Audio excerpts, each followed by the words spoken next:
cakap dalam sembahyang.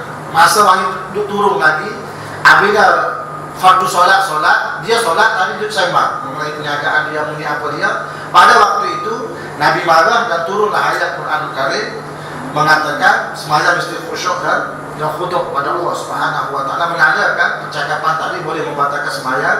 Pada waktu itu sembahyang sahabat tidak batal karena dalam proses penurunan wahyu, dalam keadaan belajar. Sebab itu di antara kelebihan orang belajar ni, dalam keadaan belajar dia buat salah tidak dikira salah oleh Allah Subhanahu wa taala kerana dia tidak tahu. Yang salahnya kita tidak tahu tapi kita tetap belajar, itu hukumnya haram dan berdosa. Adapun kita sedang belajar tapi kita buat kesalahan, tidak dikira salah kerana dalam proses pembelajaran. Sahabat Nabi SAW masa turun ayat Quran Karim mengenai sembahyang, dia pun sembahyang biasa. Kemudian dia bercakap dalam sembahyang. Dia ingat bercakap tak apa, Allahu Akbar, sembah kawan je. Melibatkan ayat Quran turun, hendaklah kamu sembahyang dengan khusyuk. Difaham? Pertama bercakap dengan sengaja dalam sembahyang, dengan sengaja. Sengaja dia jawab, abang kunci kat mana? Kat pintu ke? Ya. Sengaja dia jawab macam tu. Tapi kalau tidak sengaja spontan, abang kunci kat mana? Kat pintu. Ya. Spontan, di mana dia bercakap bukan kata nak jawab, tapi yang bagi mulut tu dah orang tanya dia akan jawab. Maka pada waktu itu dimaafkan pada syarat. Difaham? Yang kedua, bercakap dalam sembahyang ni kita tak boleh menjawab ataupun bercakap dalam sembahyang dengan orang kat luar. Orang kat luar boleh bercakap dengan kita. Contohnya, sebab contoh kita sembahyang maghrib 2 rakaat. Isteri kita ada duduk kat meja. Kita sembahyang, atau suami kita ada kat meja. Kita duduk sembahyang kat rumah, dia sembahyang 2 rakaat, tayat akhir dia. Duduk tayat akhir. Isteri berkata, 1 rakaat lagi, kita dengar, kita boleh bantu. Tidak batas sembahyang kita. Walaupun kita dengar, tapi kita tidak bercakap. Dia yang bercakap, tapi kita boleh faham. Adapun kalau kita buat sesuatu dia faham, menyebabkan batas sembahyang. Contoh faham? Buat tanda tu. Contohnya anak-anak kita main depan kita, pun Allahu Akbar, cakap ke, budak-budak terkejut, mana dia faham macam tu, maka batas semuanya. Kerana niat kita macam cakap dengan dia, boleh faham. Biasa anak-anak main kita, itu batas semuanya. Cakap dengan sengaja keluar, makan dan minum dengan sengaja. Bukan pas makan dan minum Allahu Akbar, ambil air duduk, tidak. Makanan atau sisa minuman ada dalam mulut. Allahu Akbar, lidah pun sudah kita mencari. Ada sebiji makanan ataupun nasi kita bertelan. Pada waktu itu dipanggil makan atau sembahyang, hukumnya membatalkan sembahyang dengan sengaja. Telah dengan sengaja. Tapi kalau tidak sengaja, kita makan bunyi orang kita terus pergi makan. Terus kita ada wudu, terus pergi sembahyang. Kita makan ada dalam pipi. Donat sebiji dalam ini. Kita kasih itu je. Kita tidak telan, manis dia tertelan, kita kasih itu je. Itu dibenarkan oleh syarak bagi tidak membatalkan sembahyang, cuma punya makruh. Sebab itu sunat kita berkhomor untuk buang sisa-sisa. Tapi kalau tak terlalu kat situ saja, macam yuk monyet dia tak simpan itu, dia tidak makan, maka hukumnya dimaafkan syarak, cuma makruh sahaja. Bertelan tak boleh. Kita boleh makan tapi dengan sengaja. Ambil air minuman, kita rasa mani-mani, kita telan, batal sembahyang kita dengan sengaja. Itu perkara yang batalkan sembahyang. Dalam kitab lain kita ini dia akan sebut. Cuma dia secara umum disebut dulu mengenai umum, kemudian dimasukkan rukun satu persatu. Yang ketiga, perkara membatalkan solat juga disebut dalam kitab itu bergerak 3 kali berturut-turut secara kasar. Secara kasar, pandangan mazhab kita adalah anggota yang kasar, ruas ke ruas, ini kasar. Manakala kita bergerak 3 kali berturut-turut, hukumnya adalah membatalkan sembahyang. Secara ittifaq, mana semua pergerakan berturut-turut dengan kasar membatalkan sembahyang. Cuma perbahasan ulamanya gerak macam mana yang boleh batal. Sebab mazhab lain yang mana orang itu bergerak dan dia dalam keadaan solat tidak batal sembahyang. Dikira solat. Kalau nampak tidak solat, baru panggil batalkan sembahyang. Contohnya angkat telefon. Kadang-kadang orang kita tak pandai.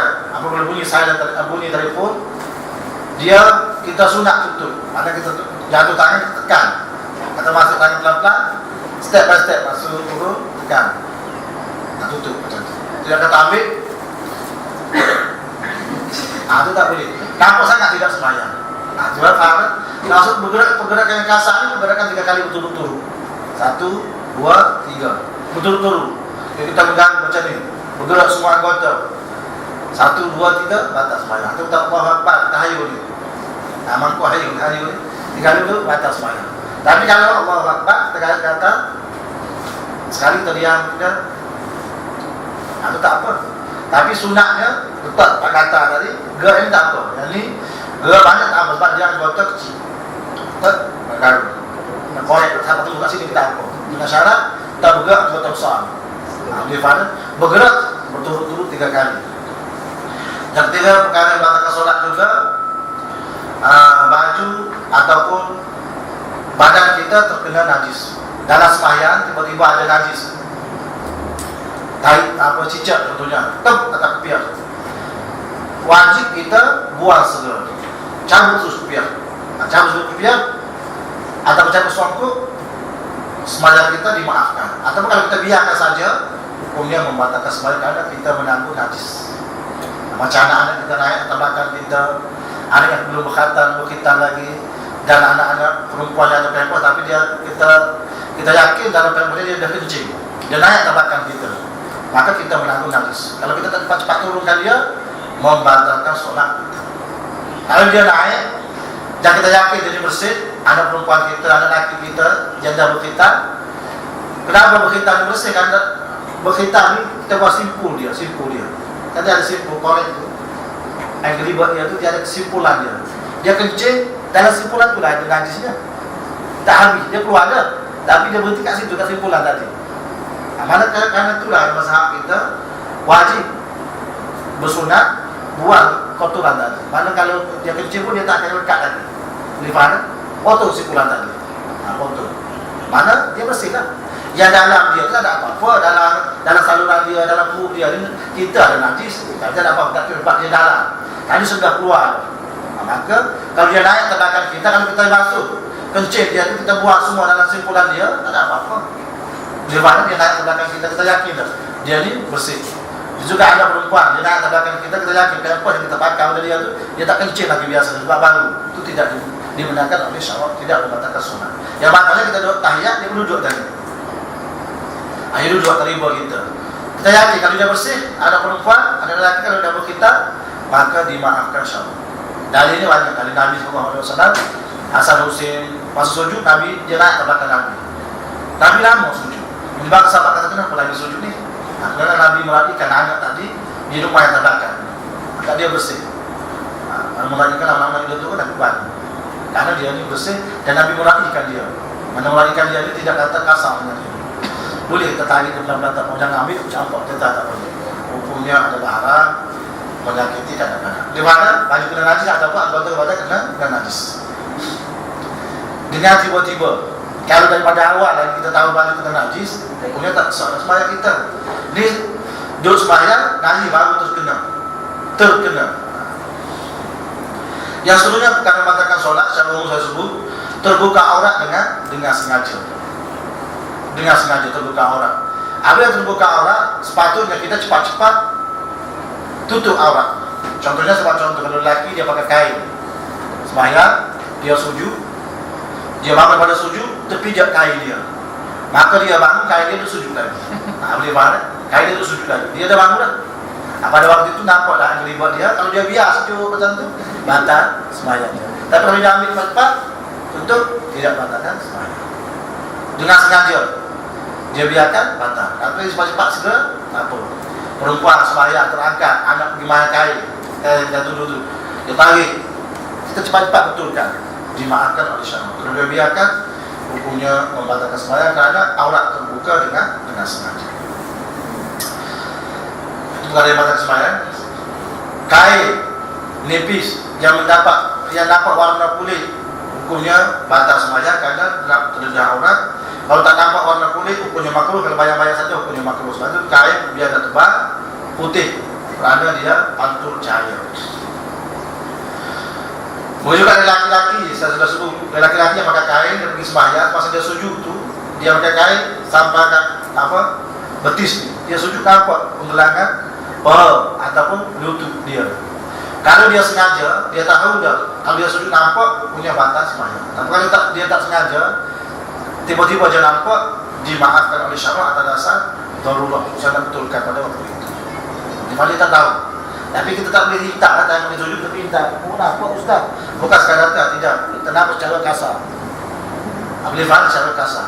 Ustaz, kalau pakai kain pada dasar memang nampak. Kalau dia tahu nampak tahu dia.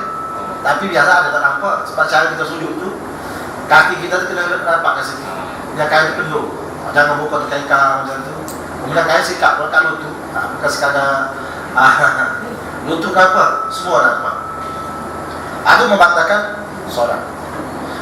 Itu daripada luar sembahyang. Kalau kita dah tahu, kalau kita belum tahu, kalau kita di dalam sembahyang terbuka dengan sengaja, cepat-cepat tutup, atau terbuka dengan tidak sengaja, cepat-cepat tutup, hukumnya dimaafkan oleh syarak. Macam tadi anak gikat kita, selok kain kita. Nanti terus sembahyang, sub tengok. Ya Allah, dia kata. Kita pun biar macam tu, hukumnya batal sembahyang. Tapi kalau kita cepat-cepat letak macam tu, dibenarkan oleh syarak, tak batal. Atau kalau batal solat. Yang kedua, yang seterusnya, berhadas sebelum salam yang pertama. Sebelum salam pertama, berhadas. Maknanya sama ada kita terkeluar kencing, rasa basah, yakin basah, rasa yakin basah ataupun tertentu. Tegong, tak boleh salam lagi, maka batal. Salam pertama, salam kedua tak ada apa-apa, salam kedua sunat saja. Salam orang tu tak ada apa-apa. Sebab dia dah sembahyang, terus sembahyang dia. Salam kedua tu tak payah salam lah, sebab ada habis dia. Kalau kita tak tertentu, kita boleh salam sunat tu dapat pahala. Sebab dia sunat selepas sembahyang. Ya, haknya salam pertama ni, kalau kita salam pertama, salam kedua, kita nak buat salam kedua, boleh kan? Tak dapat pahala sunat. Sebab kita dah tak ada wudu. Salam pertama, kedua sunat, ke mana kita berwudu dalam solat. Salam orang tu lah. Habis, tak ada dah fadilat dia untuk dapat salam.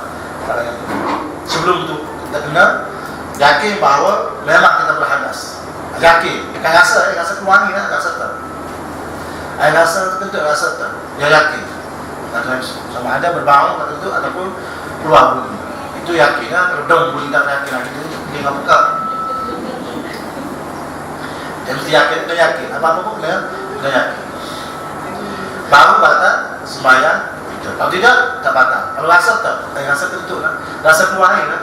Kadang-kadang rasa ni syaitan main dia. Dia bagi kat sini, air, dia rasa. Dia berhenti kat sini, kat kepala dia. Dia kat sini. Tak mahan bawa. Dia tak keluar. Dia dah tak batal semayang. Air semayang tak batal. Yang batalnya, khuruj keluar. Keluar tu batal. Keluar. Kita nak yakin keluar tak keluar, kita biasa rasa, kita tengok cek. Batal. Kadang-kadang kita rasa ada yang keluar. Kita cek, jangan tunggu basuh. Tengok. Rasa-rasa dulu. Kalau tak basah, tak keluar. Kadang-kadang perasaan tu gangguan daripada syaitan. Dia rasa, tubik. Kita boleh ambil semayang pula. Kalau ambil semayang, tubik ni. Ambil semayang pula. Rasa satu. Dia kena yakin. Kalau tubik betul, setiap satu tubik, kena ikat lah. Masukkan sebuah lama, masukkan plastik, ikat. Isteri kita tu, perempuan masukkan kain, isteri dia ikat cepat-cepat semayang. Karena dia dalam keadaan darurat. Dia faham tak boleh tak? Dia setiap sebulan dipanggil salah suri bau dalam bahasa Arab atau cerdas. Kalau kita menahan kentut semasa solat makruh, bila kita dah solat atau sebelum solat kita makruh. Menahan kentut ketika nak sembahyang. Sebelum itu kita makruh dah. Kalau kita dah solat dia tak makruh dah. Makruh lagi sebab dia kenapa makruh? Hukumnya tak khusyuk sembahyang. Sebab dia tahan kentut. Tak ada kilaf pun tak. Sebab yang saya dengar, bila kita nak solat, tentu kita rasa nak kentut baru makruh. Tapi kalau dah solat tak tahan, tak makruh ni. Tak makruh. Luar dan dalam makruh. Sebab dia sebab apa dia kata ulama kata makruh? Sebab boleh menghalang khusyukkan sembahyang. Itu je. Kalau kita nak sembahyang, kita tahan je. Dia sembahyang dalam masa sembahyang itu makruh. Luar sembahyang itu kita pasti dah kita kata kita nak kencing, mana makruh dah. Terus buat. Ataupun kita dalam sembahyang tertahan juga. Makruh juga kerana khusyuk sembahyang tidak mendapat secara satu persatu. Itu sebab dia. Maka nak sembahyang nak kencing terus kencing ataupun nak kentut terus kentut. Jangan kita tahan kerana hukumnya makruh. Dengan syarat makruh tadi boleh mengganggu khusyuk kita dalam sembahyang. Tapi kalau tak sikit dia rasa, tapi kadang-kadang kita tahan, dia naik balik semua. Oh, keluar ke mulut pula, tak ada apa-apa. Makruh saja, jadi sejawa. Ada buat dia tahan. Ustaz, maksudnya sebelum nak sembahyang, kita kena kencing dan berak dulu kan? Perasaan kita dalam lama tak terasa dalam tegang juga tak boleh kan? Perasaan kita kadang-kadang kencing kan kencing dulu. Kalau kencing kita tadi boleh melegakan kita semasa dalam solat. Tapi kalau kita rasa nak kencing tapi boleh menghilangkan, tidak boleh menghilangkan khusyuk sembahyang. Terasa. Apa ni tak tahan sangat tu nak keluar. Kalau kentut dia nak kekak kita macam ni. Ini ada nak berlaku lagi. Nak berlaku soal imam kita nampak dia masa tak jadi imam tu dah apa kata letak bulu. Gitu apa kata? Kata sini kalau tapi letak bulu. Dia macam tu. Macam ni ada kan sudah sini. Apa? Nah, dia kenapa dia macam tu? Dia mau sembahyang. Masa sujud gedung boleh. Saat pertama ni batas semua, pada ketahui dia kata, menyusahkan orang. Baik, jangan fitnah sembahyang apa? Sembahyang. Yang seterusnya, perkara mengatakan sembahyang juga mengubah niat. Mengubah niat ni biasanya berlaku ketika mana kita duduk sembahyang, kita kata aku ni nak berhenti sembahyang, terus dia batal. Ubah niat. Tak boleh kita nak berhenti sembahyang, tak boleh. Ataupun yang bolehnya kita nak mufaraqah, nak buat cara sendiri itu benar. Contohnya imam sembahyang maghrib 4 rakaat. Dia bangun Allahu Akbar rakaat keempat. Maka dia sadar. Imam dia syok. Apabila imam syok, imam dia betul pada pandangan dia. Maka kita makmum bagi teguran subhanallah kata. Imam kata ya. Dia syok. Subhanallah yang kata betul. Dia kata dia betul. Maka apabila dia betul, apabila dia bangun juga, kita yang dah tahu ni dua keadaan. Pertama, kita ikut dia, tunggu dia kat sini, tunggu dia dalam tahiyat akhir. Yang kedua, kita mufaraqah. Mufaraqah ni keluar sembahyang. Jadi keluar sembahyang, kita mufaraqah yang keluar sembahyang, kita buat sendiri. Assalamualaikum, imam tu cara dia. Yang kedua, kita tunggu imam. Imam tu sujud apa semua, imam pun sujud sawi, kita sunat sujud sawi, bantu dia. Kemudian dia pun pada saat itu ada salah. Maknanya saya nak beritahu niat keluar sembahyang tadi hukumnya batalkan sembahyang sekiranya kita tidak mufaraqah. Ini sebenarnya kata aku nak batalkan sembahyang. Batal sembahyang dia dengan keadaan hukumnya haram. Sembahyang dia tak boleh main-main, nak keluar tak boleh. Dan sembahyang. Kalau tak nak sembahyang. Daripada masa-masa dia nak duduk Allahu Akbar, dia nak berhenti, hukumnya haram. Tengok keadaan. Nama sebut kalau keadaan terdesak apa? Rumah terbakar, anak lemas, perkara yang terdesak, darurat. Tapi kalau sekali nak makan nasi dulu ya akbar dah atau balik. Allahu Akbar, minai, membatalkan sembahyang. Boleh faham niat. Kemudian kalau membatalkan sembahyang lagi dia berdahan. Tengok keadaan kata ulama. Sekiranya dalam keadaan baca Fatihah, dia baca Fatihah, suara dia terlekat. Bismillah. Ini macam tu dia maka dibenarkan oleh syariat. Karena Fatihah itu hukumnya wajib. Sekiranya dia tidak berdahil, tak keluar suara dia, tapi sebut dia tak betul. Lifahana. Tapi kalau keluar sebutan dia betul, walaupun dia terlekat kahak di dahilnya, dua ulama mengatakan satu batal sembahyang, satu lagi tak batal punya makruh sah. Jadi boleh batal sembahyang. Ulama yang kedua kata makruh saja kerana mencacatkan sembahyang. Di mana dah? Tahu dah kan? Ketawa yang lebih daripada satu. Kalau saja dia tahan dibenarkan oleh syarat, atau lebih dengan kuat gerak dan gerak punya membatalkan sembahyang. Senyum tak ada apa, Allahu Akbar tidak batal. Punya makruh saja orang anggap tak apa betul. Batal sembahyang tak batal. Tak boleh ketawa. Biasa ketawa ni kadang-kadang mainan syaitan. Dia sengaja buat gili-gili hati kita. Sedangkan kalau luas kita tak ketawa. Budak-budak tak budak-budak banyak. Bapak dia macam tu, ketawa dah orang lain. Tapi kalau luas sembahyang tak ketawa. Di mainan syaitan. Maka kita kena halang daripada kita tahan. Kalau keluar 2-3 biji hukumnya membatalkan semuanya. Menangis dengan sengaja dengan meraung kuat, menangis dengan meraung, macam tak ada semuanya itu hukumnya batal semuanya. Tapi kalau menangis kita baca ayat Quran, ayat Quran itu dikata sunnah. Dengan Nabi sebut, dalam kamu baca Quran, kamu menangis. Kalau kamu tak menangis, buat menangis. Tengok ayat-ayat yang dahsyat untuk menangis itu sunnah. Dia tak bolehnya menangis, meraung-raung. Itu macam itu hukumnya batal sembahyang.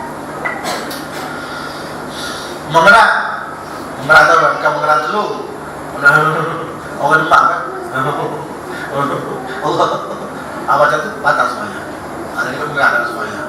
Macam tidak kaitan dengan Tuhan Allah Subhanahu wa taala. Tapi kalau kita sakit, dia panggil keluar tak sengaja. Tidak sengaja. Tak sengaja. Kita boleh, mana kita tahan boleh keluar juga. Itu tak ada apa-apa. Yang tak bolehnya kita sengaja layan dia. Allah.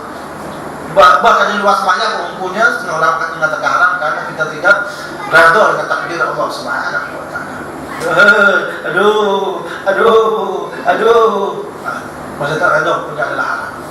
Dan kalau saja tidak ada apa. Rifana. Ada soalan sekarang ni? Kalau yang batal sembahyang? Ayat kan?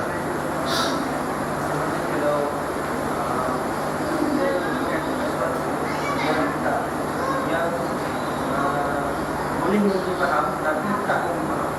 Macam mana contohnya? Itu ketika saya semayang ketika tenggelam. Dia berbohonglah, saya cakap betul anda. Jadi orang tu tak faham. Tapi dia boleh memberi faham tapi tak memberi faham. Yang batalnya kita batal sekarang kita bercakap. Memberi faham dua patah perkataan. Mana yang memberi faham sama ada kita atau dia? Boleh faham? Kita kalau kita bercakap beri faham, kita kata bodoh, kita faham.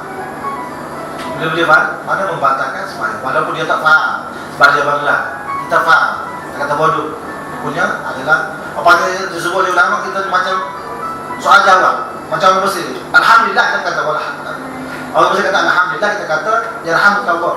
Dalam bahasa Arab kita tak faham, tapi itu jawapan daripada alhamdulillah, maka batal sembahyang kita kan kita jawab apa dia kata. Secara tidak apa secara sengaja. Tak sengaja tak apa-apa. Tapi kalau kataan yang kita dah faham, kita tahu pada dia, walaupun dia tak faham, dikira batal sembahyang. Allah. Lagi soalan? Ya boleh.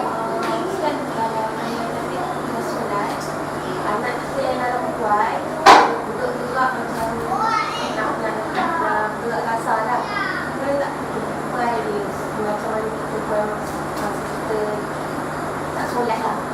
Buat dalam solat? Sebab dia gerak dia memang macam nak jatuh ke. Dia dalam keadaan panggil itu boleh, dan sekiranya pergerakan dia itu boleh mencederakan dia, maka dibenarkan oleh syarak kita berhenti sembahyang, mencederakan dia. Tapi kalau dia sekadar menangis saja, tak boleh kita buat. Tak boleh, mana macam tak sembahyang pergerakan kita. Dia faham. Semua ulama, ada setengah ulama mengatakan boleh dengan sekali je. Kita buat jangan berturut-turut. Kalau macam itu, terlepas.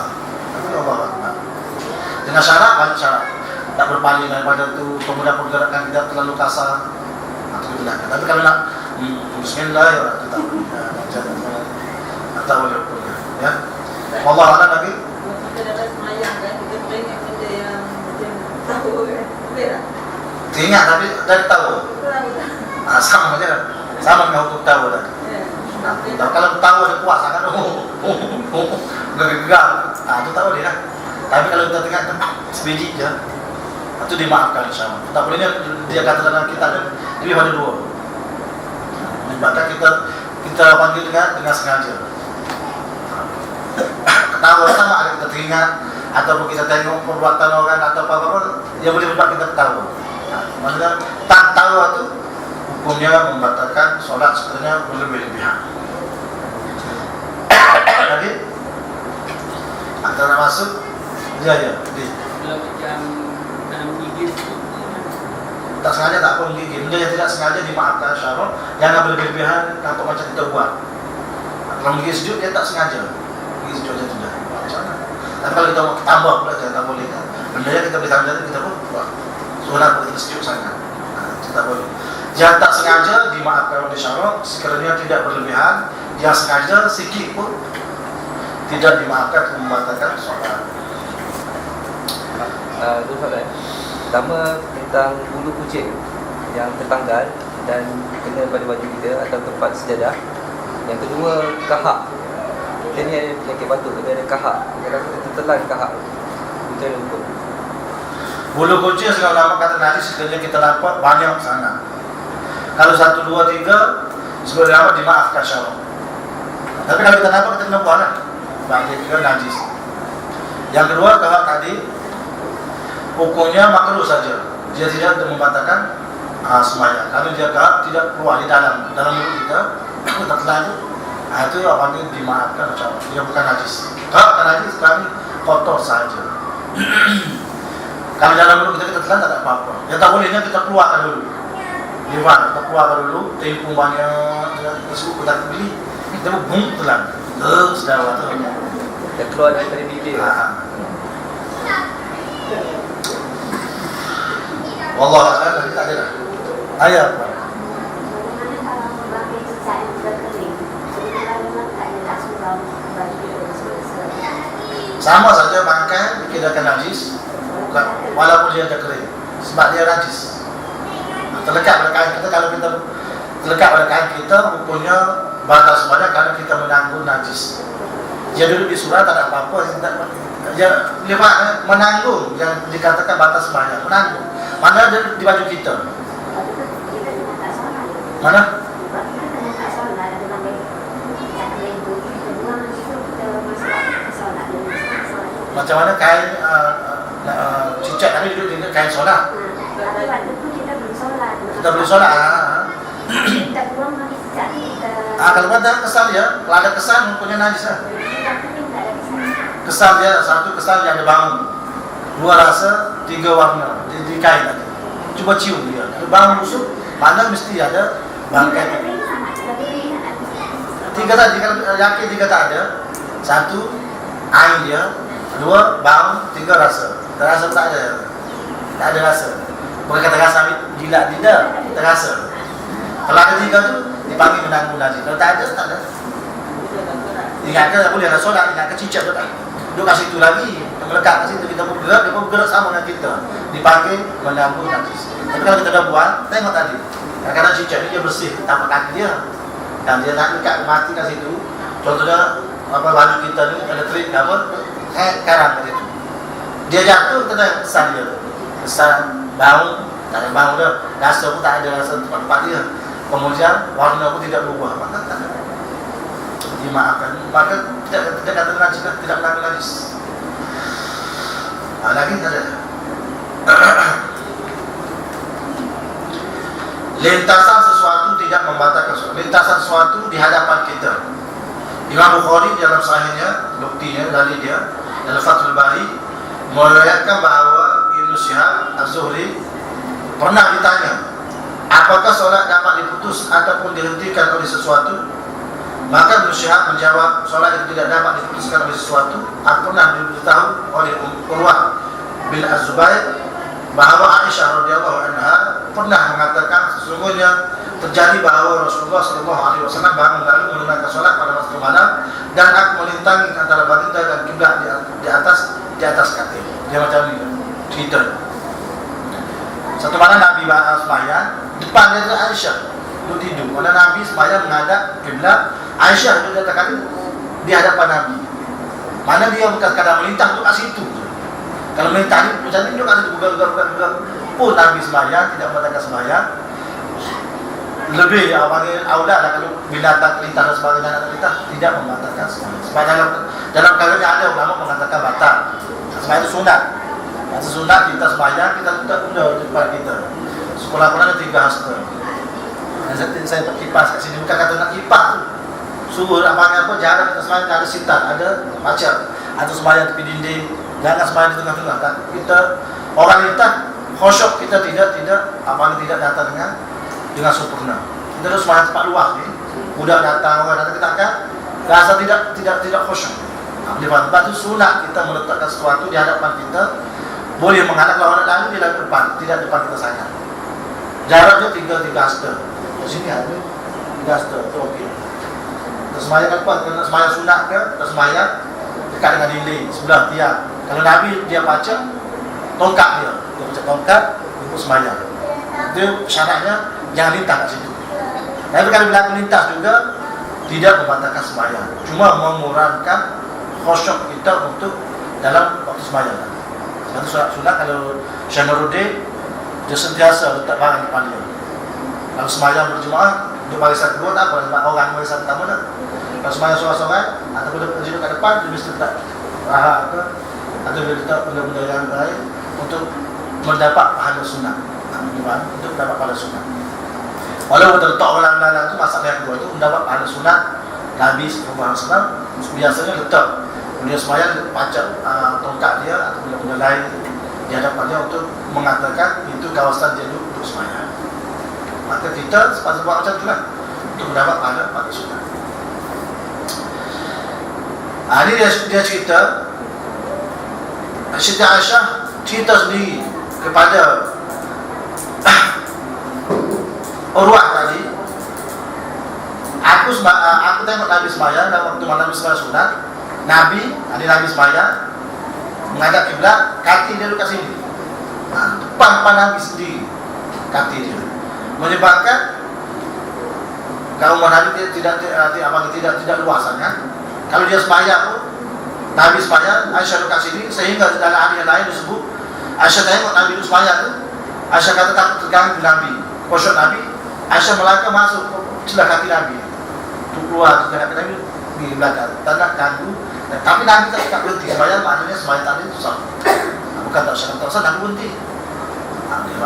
Cuma ulama kita sebut untuk mengelakkan daripada hilang khusyuk saja, bukan kata batal sembahyang. Sebab tu lintas sesuatu tidak membatalkan solat.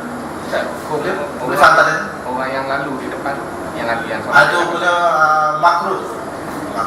Sehingga sebenarnya hadisnya kalau dia tahu tak baiknya lintas orang sembahyang ni, dia tunggu sampai 40 tahun untuk melintas. Kalau sengaja dia menyusahkan orang tadi, sengaja nak melintas, nak mengganggu orang tadi punya haram. Tapi kalau tak sengaja, tak tahu di mana tu juga punya makruh sahaja. Boleh faham tak hadisnya? Siti Aisyah tengok Nabi sembahyang sedangkan dia duduk depan Nabi. Bukan sekadar melintas, duduk depan. Nabi tak pernah berhenti sembahyang, bermakna sembahyang tidak batal, cuma pandangan mazhab kita Syafi'i mengatakan hukumnya makruh saja bila takut si imam tadi atau si orang sembahyang tadi terganggu tumpuan dia dalam sembahyang. Perkara yang boleh mengganggukan sesuatu perkara yang mengganggu kita dalam sembahyang tanpa sengaja hukumnya makruh. Bunyi telefon, bunyi telefon setengah lama kata makruh bawa telefon bunyi, setengah lama kata haram karena boleh mengganggu, betul-betul mengganggu dengan musik-musik yang bagi mengganggu lah. Tak boleh badan kita mengganggu, hukumnya makruh. Kalau kita pergi, kalau sengaja pergi dah bangun dah, punya haram. Perkara yang boleh tidak bagi tumpuan pada orang sembahyang, hukumnya adalah makruh. Tengok rokok, tengok pada kaki, setengah ulama kata makruh. Kita tengok pada depan, tempat sujud. Tengok kaki ni sekadar betul kepala je, sedangkan kepala ni disebut ada di atas sujud. Tengok pada tempat bumi di mana kita nak sujud. Kalau kepala tak kira, jadi ke belakang. Cuma ulama kata yang kata boleh tengok kaki ni untuk samakan kepala dengan tubuh kita. Sehingga ulama kata kepala tak boleh sama, dia mesti naik sikit. Sebab dia tempat mulia. Nanti kita tengok kat situ. Maka belakang kita betul. Mana tengok itu bukan tengok di kaki. Tengok di kaki satu dia macam saya sebut sebelum ni. Tengok di kaki ni permainan dalam fikiran kita akan tengok kaki awak macam tu, kaki dia macam ni, bukan ufan kaki dia, cekam kaki dia. Dalam kepala kita menyebabkan boleh menggunakan khusyuk sembahyang, hukumnya adalah makruh. Sunat tengok kat situ. Kerana kitab ni sebut sunat, tengok masa rokok di hadapan tempat kita sujud. Dan gambar kalau ada, saya gambar ada Ustaz Samihan. Kita tengok cara spontan. Buka surat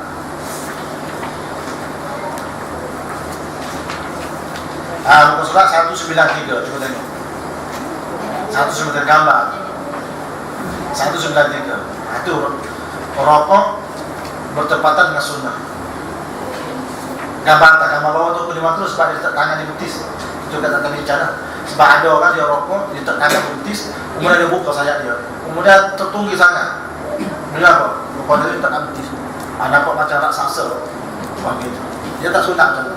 Sunatnya macam gambar ke atas tu, belakang lurus, kepala angkat sikit dengan tempat sujud. Kemudian tangan di sujud tu buka sikit. Kita akan baca sebab itu sebagai sementara sebab orang tanya mata kat mana? Masa diriwayatkan daripada masyhur daripada Aisyah radhiyallahu anha ketika disuruh kis sesuatu yang boleh membutuhkan solat dengan lintasan sesuatu anjing, kaldai dan wanita, maka Aisyah menjawab, apakah kamu menyerupai kami wanita dengan anjing dan kaldai? Demi Allah, aku pernah melihat Rasulullah SAW. Beliau menunaikan solat padahal aku terbaring di atas katil yang melintang di antara beliau dan kiblat. Lalu aku berhajat pada sesuatu dan aku tidak suka duduk mengganggu baginda, maka aku pun menyelinap melalui bahagian depan kedua kaki Nabi. Dia tunggu, dia keluar kedua kaki Nabi pelan-pelan. Tak nak ganggu Nabi. Nabi biasanya tak ada ganggu, tapi nak perbuatan Nabi untuk umat dia. Nabi tak ada apa-apa. Panggil sebab tu tadi kita buka gerak dengan cerah. Mana lebih khusyuk? Mana lebih afdal? Ulama sebut mana kita khusyuk. Kalau gelap kita khusyuk, maka kita sunat